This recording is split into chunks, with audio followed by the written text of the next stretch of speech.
ابتدائی کلاسوں میں پوچھتے تھے کہ اسم کسے کہتے ہیں، تو آپ پوری تعریف بیان کرتے تھے کہ کسی شخص، چیز، جگہ یا کیفیت کے نام کو اسم کہتے ہیں، مثلا احمد، کرسی، گھر، کتاب، ٹھنڈک وغیرہ۔ لیکن میں ابھی آپ سے کیا کہہ رہی ہوں کہ آپ بس اتنا یاد رکھیں کہ اسم کے معنی ہوتے ہیں نام، کیونکہ یہ ساری چیزیں آپ کو پہلے سے پتہ ہیں کہ کسی شخص کا نام ہوتا ہے، چیز کا نام، جگہ کا نام، کیفیت کا نام، یہ چیزیں آپ کو پہلے سے پتہ ہیں۔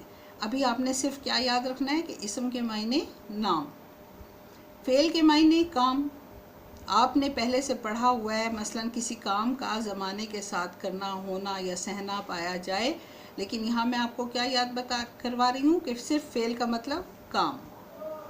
حرف کسے کہتے ہیں؟ وہ کلمہ جو اکیلے معنی نہیں دیتا لیکن الفاظ میں باہمی ربط اس کے باعث ہوتا ہے۔ اب آپ دیکھیں حرف کسے کہتے ہیں؟ جو، میں، نے، اور وغیرہ۔ یہاں پر میں نے یہ جو حروف لکھے ہیں یہ کسی ایک کیٹیگری کے نہیں ہیں، کسی ایک قسم کے نہیں ہیں۔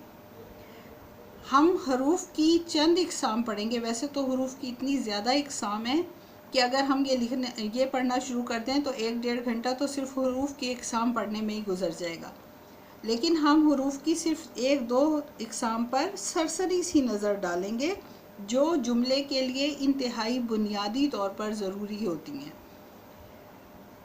وہ کون سے والے حروف ہیں؟ جو، میں، نے، اور اس سے ملتے جلتے 1-2 حروف، ان کے نام بھی پڑھنے پڑیں گے ہمیں، ہم اگلے پیج پہ دیکھیں گے اس کو۔ پھر ہے فاعل۔ فعل کام کو کہا تھا ہم نے، فاعل کام کرنے والے کو کہتے ہیں۔ فعل کا مطلب کام، فاعل کام کرنے والا۔ مفعول جس چیز پر کام کیا جائے۔ اب فاعل اور مفعول کے لیے میں نے ایک ہی مثال رکھی ہے۔ دیکھیں، احمد نے خط لکھا، اس میں کام کون سا ہوا ہے؟ لکھا، یہ فعل ہے۔ کیا لکھا گیا؟ خط۔ جس چیز پر کام کیا جائے اسے مفعول کہتے ہیں، تو مفعول کیا ہو گیا؟ خط۔ اور یہ کام کیا کس نے تھا؟ احمد نے، لہٰذا ہم اس کو کہیں گے کہ یہ فاعل ہے۔ ایک آپ کی دلچسپی کے لیے یہاں پر میں آپ کو تھوڑا سا ایک نیا سلسلہ بھی بتا دوں۔ دیکھیں، فے کے اوپر زبر، عین کے نیچے زیر، الف کے اوپر جزم، لام کے اوپر جزم، 1 2 3 4، پہلے حرف کے اوپر زبر اور تیسرے پہ زیر، اسی طرح ساجد، عابد۔ اگر آپ یہ دیکھیں تو یہ فاعل، ساجد سجدہ کرنے والا، عابد عبادت کرنے والا، لیکن احمد میں نے اس والے جملے میں سے اٹھایا، یہ ضروری نہیں ہے ہر فاعل اسی وزن پر ہو۔ اس کے بعد مفعول ہے۔ مفعول میں بھی آپ دیکھیں، میں نے مثال جو دی ہے اس میں اسی طرح دی ہے۔ ساجد فاعل ہے، سجدہ کرنے والا۔ مفعول میم کے اوپر زبر اور عین کے اوپر پیش، باقی سب پہ جزم ہے، ٹوٹل 5 ہیں۔ مسجود، معبود،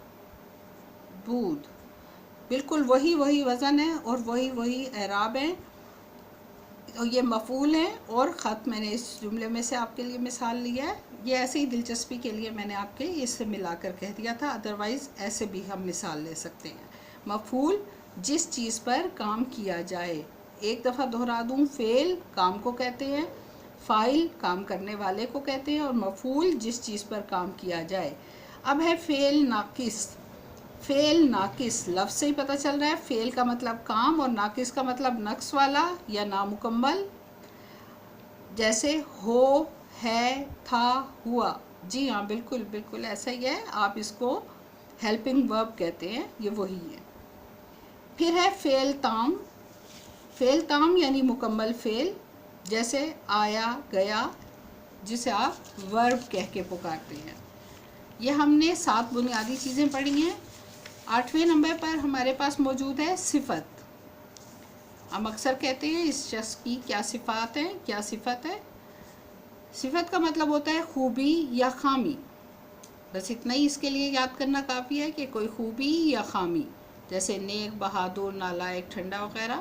احمد نیک ہے، اس میں نیک اس کی خوبی ہے۔ موصوف دیکھیں اب یہ خوبی یا خامی کسی شخص میں یا کسی چیز میں ہوگی. ایسا نہیں ہوتا کہ خوبی اور خامی کا تو ذکر ہو جائے لیکن جس کے اندر یہ خوبی یا خامی ہے اس کا کہیں ذکر نہ آئے. اس لیے ہم یہ دیکھیں جس چیز میں خوبی یا خامی ہوتی ہے اس کو ہم کہتے ہیں موصوف. جیسے احمد نیک ہے، یہ براہ راست ایک خوبی کا ذکر ہے. مثلا ٹھنڈا پانی، پانی کی خوبی یا خامی ہے، تو پانی کیا ہوا؟ موصوف ہو گیا، اور ٹھنڈا صفت ہو گیا. تو صفت اور موصوف جو ہیں یہ دیکھیں، صفت اور موصوف ایک دوسرے کے لیے لازم و ملزوم ہے. اگر صفت موجود ہے تو موصوف ضرور ہوگا، موصوف موجود ہے تو صفت ضرور موجود ہوگی. ہم نے پیچھے شروع میں ذکر کیا تھا حرف کا. یہاں پر 10ویں نمبر پر ہم پڑھ رہے ہیں حروف جار. حروف جار فعل کا تعلق فاعل سے جوڑیں اور اسم کا خبر سے. کون سے حروف جار کون سے ہوتے ہیں؟ جو فعل کا تعلق فاعل سے جوڑیں اور اسم کا خبر سے. اسم کا خبر سے یہ ابھی آپ نے نہیں پڑھا اس لیے ابھی آپ کو سمجھ میں نہیں آئے گا. فعل اور فاعل کا تعلق آپ کو سمجھ میں آ جائے گا. جیسے نے، سے، کو. جیسے احمد نے لکھا، احمد نے لکھا یہ فعل ہے، اور لکھنے والا کون ہے؟ احمد. جو لکھتا ہے اس کو کہتے ہیں فاعل. تو فعل کا تعلق فاعل سے جوڑا یعنی نے. مجرور وہ اسم جس کے بعد حرف جار آئے. وہ اسم ہونا ضروری ہے. وہ اسم جس کے بعد حرف جار آئے. اب دیکھیں اس میں احمد کے بعد نے آیا ہے، حرف جار کیا ہے؟ نے. کس کے بعد، کس اسم کے بعد آیا ہے؟ احمد کے بعد. تو ہم کیا کہیں گے کہ وہ اسم جس کے بعد حرف جار آئے تو ہم اس کو مجرور کہتے ہیں. تو احمد کیا ہوا؟ مجرور ہو گیا. عطف، عطف کا مطلب ہوتا ہے واو یا اور. واو یا اور وہ حرف جو دو اسموں یا جملوں کو ملائے. جیسے صبح و شام، یہ دونوں اسم ہیں. صبح و شام، صبح کہتے ہیں آپ کو پتہ ہے مارننگ کو، وا کا مطلب اور، شام ایوننگ کو کہتے ہیں. صبح اور شام. تو ہم یہ عطف کے ذریعے ہم نے صبح اور شام کو جوڑا ہوا ہے. پھر ہے اضافت. اضافت میں دو اسموں کا تعلق پیدا کرے. کس طرح سے؟ امید بہار. یہاں پر دیکھیں زیر، ہم نے حرف پڑھنے ہیں. حرف وہ حرف جو دو اسموں کا تعلق پیدا کرے. لیکن یہاں آپ کو میں یہاں پر ایک زیر بھی دکھا رہی ہوں. یہ فرض کر لیں کہ کوئی حرف ہے، اس کے نیچے یہ زیر لکھا ہوا ہے. امید بہار یعنی بہار کی امید. بہار کی امید. یہ میں نے آپ کی نظم میں سے لفظ لیا ہے تاکہ آپ کو یاد رہے. ابھی ہم نے پڑھنی ہے برسات کی بہاریں. علامہ اقبال کی نظم پڑھنی ہے ہم نے، یہ اس میں سے میں نے لیا ہوا ہے. کا، کے یا کی اضافت ہے.